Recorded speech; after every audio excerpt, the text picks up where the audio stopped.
नमस्कार, आप देख रहे हैं हिंदनामा न्यूज। खबर रीवा से। रीजनल इंडस्ट्री कॉन्क्लेव आरआईसी को लेकर मुख्यमंत्री ने की प्रेस वार्ता।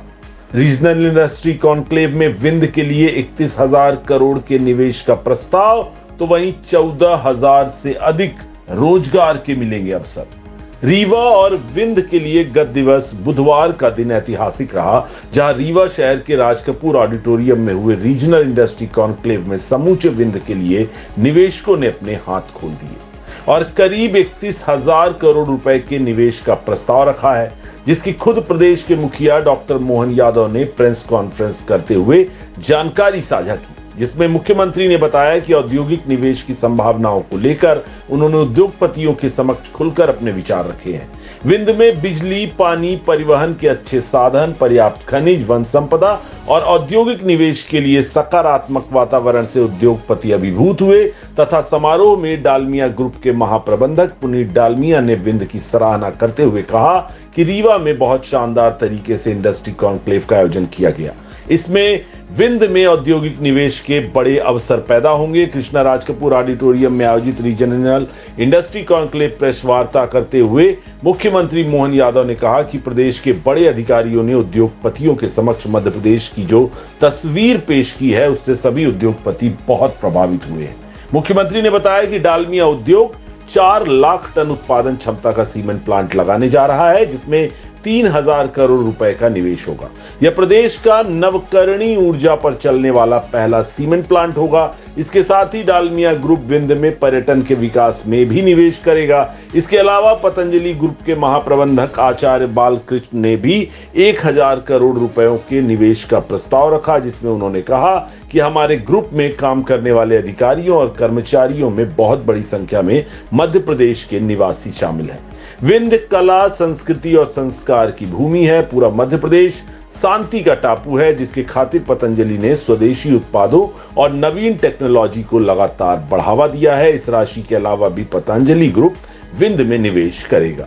तो वहीं मुख्यमंत्री ने कहा कि मध्य प्रदेश के रुचि सोया प्लांट को नया जीवन देकर पतंजलि कई खाद्य उत्पाद बना रहा है। मध्य प्रदेश में फसल विविधीकरण को बढ़ावा देने के लिए पतंजलि ग्रुप किसानों का सहयोग कर रहा है। उनका ग्रुप मध्य प्रदेश के कई जिलों में सरसों, अन्य तिलहनों तथा औषधि पौधों की खेती के लिए किसानों को निःशुल्क प्रशिक्षण देकर सहयोग कर रहे हैं। ऑर्गेनिक खेती की उपज को किसानों से सीधे खरीद कर उन्हें लाभ दे रहे हैं। पतंजलि उज्जैन में उद्योग और आयुर्वेदिक केंद्र की स्थापना करेगा। वहीं सोलर एनर्जी और आईटी के क्षेत्र में भी पतंजलि समूह ने बड़ा निवेश करने की बात कही है। पत्रकार वार्ता में पत्रकारों को संबोधित करते हुए मुख्यमंत्री ने बताया कि रिलायंस इंडस्ट्रीज के प्रेसिडेंट एच.के. त्रिपाठी ने भी कहा है कि हमारा उद्योग जन कल्याण और देश के विकास में सतत योगदान के लक्ष्य को लेकर लगातार निवेश कर रहा है। कपड़ा उद्योग, मोबाइल सेक्टर, ऊर्जा क्षेत्र सहित अन्य क्षेत्रों में कार्य हो रहे हैं। शहडोल में मीथेन गैस का दोहन करके उसका ऊर्जा के रूप में उपयोग किया जा रहा है। हम विंध्य क्षेत्र में धान की पराली, केले के अवशेष तथा अन्य खेतों के अवशेषों से बिजली बनाने का प्लांट शीघ्र ही लगाएंगे। इसके अलावा ऑर्गेनिक खाद का उत्पादन करके पर्यावरण संरक्षण एवं किसानों की आय बढ़ाने में भी सहयोग करेंगे। इसके साथ ही रामा ग्रुप के सीएमडी नरेश गोयल ने कहा कि वह सतना जिले में 1998 से लकड़ी पर आधारित उद्योग संचालित कर रहे हैं। शीघ्र ही लकड़ी पर आधारित 2 नई इकाइयों की विंध्य में स्थापना की जाएगी, जिसमें हम लगभग 100 करोड़ का निवेश करने जा रहे हैं। साथ ही 400 करोड़ का एमडीएफ यूनिट स्थापित करने की योजना पर भी कार्य हो रहा है। वर्तमान में उत्तराखंड में प्लाईवुड यूनिट और छत्तीसगढ़ के 2 यूनिट स्टील आयरन की भी लगाई गई है। वुड बेस्ड इंडस्ट्री वनों पर आधारित नहीं है, यह अब एग्रो बेस्ड वुड पर भी आधारित हो गया है। तो वहीं अडानी ग्रुप के भीमसी कचोट ने कहा कि उनका ग्रुप मध्य प्रदेश में सीमेंट और ऊर्जा के क्षेत्र में पहले ही बड़ा निवेश कर चुका है तथा उनके 2 प्रोजेक्ट पीपीपी मोड पर तैयार हो रहे हैं। वह ऊर्जा के क्षेत्र में भी निवेश बढ़ाएंगे। उनका कहना है कि मध्य प्रदेश में निवेश को प्रोत्साहन देने के लिए बहुत ही सकारात्मक नीतियां हैं। तो वहीं मुख्यमंत्री ने कहा कि रीवा में 2 दिन पहले ही एयरपोर्ट का शुभारंभ किया गया है। विंध्य के विकास को गति देने तथा निर्यात को बढ़ावा देने के लिए सिंगरौली और कटनी में कंटेनर डिपो बनाए जाएंगे। साथ ही निर्यात को बढ़ावा देने के लिए ISD कंटेनर तथा लॉजिस्टिक पार्क भी बनेंगे। रीवा और सतना में नए औद्योगिक क्षेत्र एवं सिंगरौली, मऊगंज और मैहर जिलों में MSME के नए औद्योगिक क्षेत्र विकसित किए जाएंगे। आगे मुख्यमंत्री ने कहा कि बैढ़न औद्योगिक केंद्र में पानी की आपूर्ति के लिए 84 लाख रुपयों की नई योजना मंजूर कर ली गई है। विंध्य में हेल्थ टूरिज्म का विकास करने के लिए कई प्रयास किए जाएंगे। मुख्यमंत्री ने सीधी जिले के संजय दुबरी अभ्यारण्य में विश्व स्तरीय पर्यटन सुविधाओं के विकास करने की भी बात कही है। उन्होंने कहा कि पर्यटन को बढ़ावा देने के लिए निजी क्षेत्र के सहयोग से होटल, रिसोर्ट आदि का विकास किया जाएगा। इसके साथ ही मुख्यमंत्री ने बताया कि विंध्य में उत्तर प्रदेश और मध्य प्रदेश का संयुक्त सोलर ग्रिड स्थापित किया जाएगा। इससे प्राप्त बिजली का दोनों प्रदेशों में आवश्यकता के अनुसार उपयोग होगा। रीवा में 10 मंजिला IT पार्क निर्माण का शिलान्यास कर दिया गया। इससे पूर्व विंध्य में IT के क्षेत्र में तेजी के विकास को गति मिलेगी। प्रदेश में बड़े उद्योगों की स्थापना के मामले में यदि नियमों में परिवर्तन की जरूरत होगी तो कैबिनेट में प्रस्ताव लाकर उद्योगों को सहूलियत भी देने का काम करेंगे। मुख्यमंत्री ने कहा कि इन निवेशों से रोजगार के भी अवसर उत्पन्न होंगे तथा करीब 14,000 से अधिक लोगों को महज इसमें ही रोजगार मिलेगा। इसके अतिरिक्त और प्रोजेक्ट पर भी काम किया जाएगा जिसमें रोजगार के अवसर को बढ़ावा मिल सके। जिन्होंने अपनी घोषणा की है, पतंजलि ग्रुप के MD बालकृष्ण जी ने प्रदेश में और रीवा में खासकर अपने निवेश की इच्छा बताई है। 1000 करोड़ से ऊपर के निवेश के उन्हें फूड इंडस्ट्री की यहाँ अपनी घोषणा की है। साथ ही साथ उन्होंने कहा कि ये फूड इंडस्ट्री न केवल हमारे लिए इंडस्ट्री का रूप में काम करेगी बल्कि बड़े पैमाने पे कृषि के प्रश्नों के लिए जो हमारी फसल के चक्रीय क्रम में लोग अपनी सबसे ज्यादा आय निकाले, इस दिशा में काम करेंगे। और साथ ही साथ उन्होंने जो 2 दिन पहले उज्जैन के लिए सोमवार में साधु संतों को निर्माण की हमने जो भूमि देने की बात कही है, उस भूमि में भी उन्होंने कहा मैं वेलनेस सेंटर वहां डाल करके भी अपना आयुर्वेद का उससे बड़ा सेक्टर बनाएंगे। मुझे इस बात की प्रसन्नता है कि डालमिया ग्रुप के पूरी डालमिया ने भी 4 million ton clinker cement factory की घोषणा की है, जिसमें लगभग 3000 करोड़ से ज्यादा का निवेश होगा। और उन्होंने कहा कि ये जो हमारा निवेश यहाँ होने वाला है, ये प्लांट दुनिया का द्वितीय आकर्षक होगा जिसमें 100% अक्षय ऊर्जा का उपयोग करने का उन्होंने प्लान बनाया है। इसी के साथ साथ रामा ग्रुप के नरेश गोयल द्वारा फर्नीचर सेक्टर में सतना के अंदर 500 करोड़ का निवेश का प्रस्ताव दिया है। सूक्ष्म, लघु एवं मध्यम उद्योग अर्थात MSME और स्टार्टअप, माइनिंग, पर्यटन, कुटीर उद्योग, इस विषय पर सेमिनार सेक्टरल सत्र हुआ। नवकरणीय ऊर्जा के लिए राउंड टेबल चर्चा आयोजित की गई जिसमें सोलर एनर्जी और उनके उद्योगपतियों ने इसको बढ़ावा देने के लिए बात की है।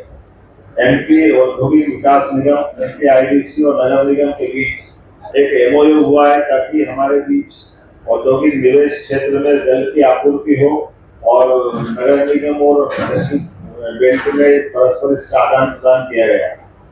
मध्य प्रदेश टूरिज्म बोर्ड और AKS यूनिवर्सिटी सतना के मध्य MOU किया गया जिसके माध्यम से हमारे रोजगार पर विभिन्न प्रकार के कोर्स के संचालन के लिए, इंटर्नशिप के लिए और स्वरोजगार को बढ़ावा देने के लिए इसका ये अपना एक परस्पर विश्वविद्यालय की भूमिका रहेगी।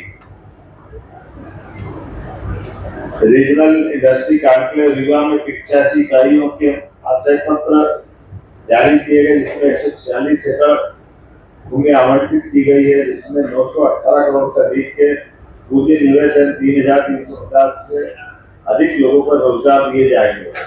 कुल मिलाकर के भूमि पूजन और लोकार्पण जो प्रदेश भर में भी हुए हैं और रीवा में भी हुए, ऐसे सभी 21 से ज्यादा इकाइयों के भूमि पूजन लोकार्पण रीजनल इंडस्ट्री कॉन्क्लेव में किए गए जिसमें अकेले रीवा में 2 इकाइयां क्षेत्रीय कार्यालय के माध्यम से आती है।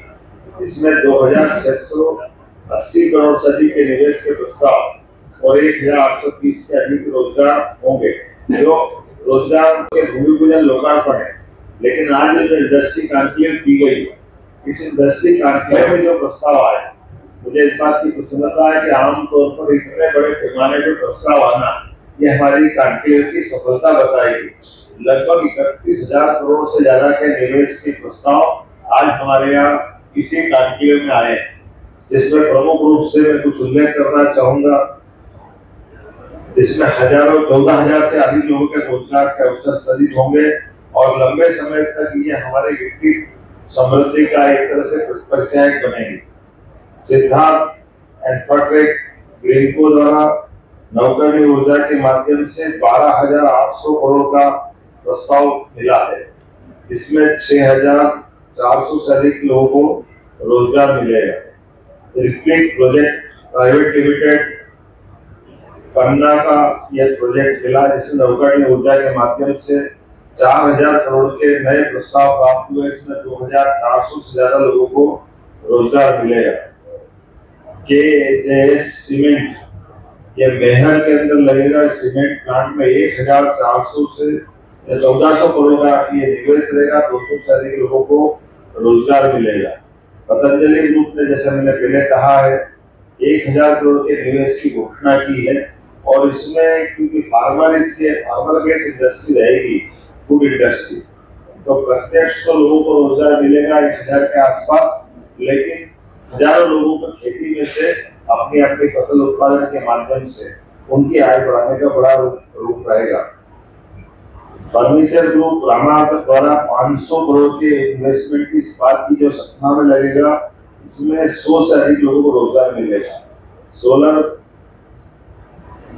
नवकरणीय ऊर्जा का ये solar AMC service private limited Digendra Rathore ji का एक प्रोजेक्ट है नवकरणीय ऊर्जा का, जिसमें 400 करोड़ का निवेश रहेगा। 200 से अधिक लोगों को रोजगार मिलेगा। BPCL के माध्यम से पेट्रोकेमिकल्स का प्रोजेक्ट लगाने के लिए सिंगरौली का ऑफर दिया गया, जिसमें 300 करोड़ का निवेश है और 300 से ज्यादा लोगों को रोजगार मिलेगा। मां शारदा मिनरल्स में 225 करोड़ का इन्वेस्टमेंट है और माइनिंग में इसमें लोगों को रोजगार मिलेगा। एस गोयनका ग्रुप में 200 करोड़ का निवेश है, 500 लोगों को रोजगार मिलेगा। सीमेंट, क्लिंकर, बालू पुट्टी का यह मूल रूप से इनका काम होने वाला।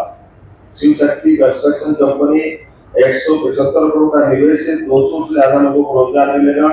ये इंफ्रास्ट्रक्चर बेस्ड काम है। Sudarshan Texmo solution private limited Jabalpur में रक्षा उत्पादन के क्षेत्र में एक ड्रोन टेक्नोलॉजी का प्रस्ताव मिला है।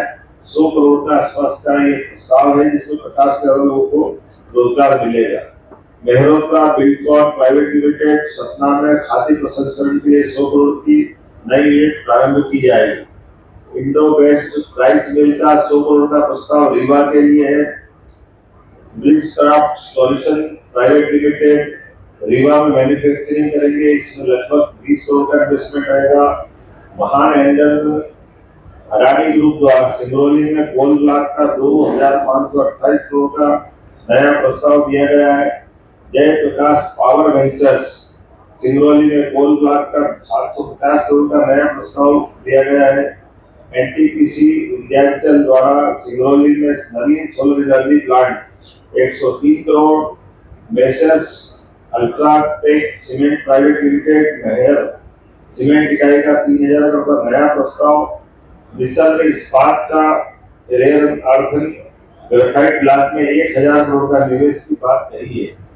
ऐसे अलग अलग छोटे छोटे 2, 5, 10, 1, 4, 6 ऐसे कई प्रस्ताव को भी हमने इसमें गिनती में नहीं लिए, क्योंकि वो बड़ी संख्या में कुल मिलाकर के हमारे लगभग 31,000 करोड़ से ज्यादा के प्रस्ताव जो मूल रूप से आज संपन्न हुए हैं।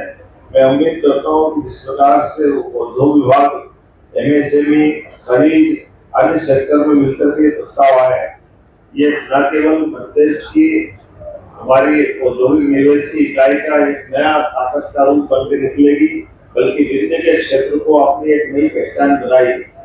ये रीजनल इंडस्ट्री कॉन्क्लेव का क्रम जो हमने पहले से डिसाइड किया, आज 5वें नंबर का था और इसकी खास बात यही रही है कि पहली बार होने वाली इंडस्ट्री कॉन्क्लेव में भी जिस ढंग से रिस्पांस आया है, ये रिस्पांस बताता है कि ये बार बार की और ऐसी आने का अवसर पर दोबारा भी हम इस प्रकार से इस क्रम को जारी रखेंगे, लेकिन हमने कहा कि हर संभागीय केंद्र पर